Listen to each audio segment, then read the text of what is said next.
महात्मा क्यों सुनना चाहिए? महात्मा सुनने से क्या लाभ होगा? बोले जाने बिन होए प्रतीति, बिन प्रतीति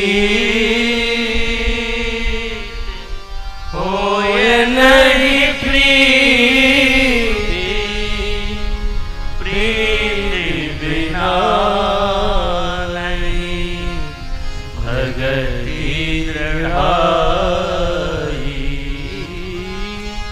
जाने बिन न होए प्रतीति, बिना जाने प्रेम नहीं होता है।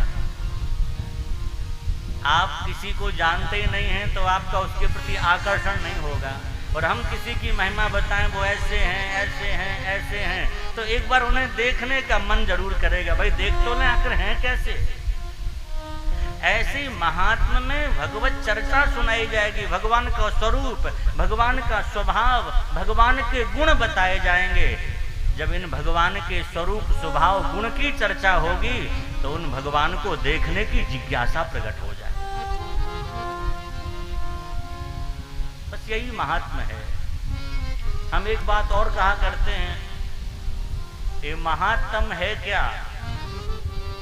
बोले व्यक्ति के जीव के अंदर जो महान तम है, इस महात्मा को सुनते ही वो महान तम की निवृत्ति हो जाती है, इसलिए इसको महात्मा कहा गया है।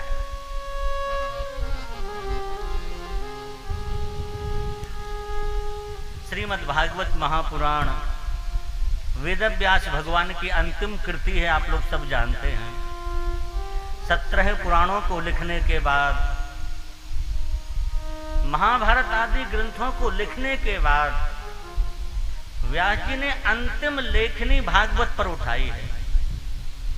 इसलिए भागवत सर्वोत्कृष्ट है।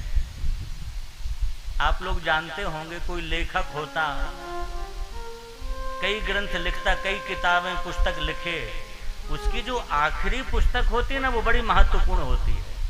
क्यों? जीवन भर जो किया है वो अंतिम पुस्तिका में लिखता है। तो व्यास जी की अंतिम कृति है श्रीमद् भागवत।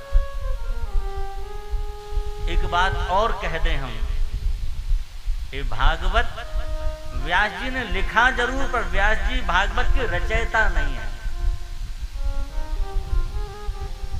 ऐसा नहीं कि व्यास जी के पहले भागवत नहीं था।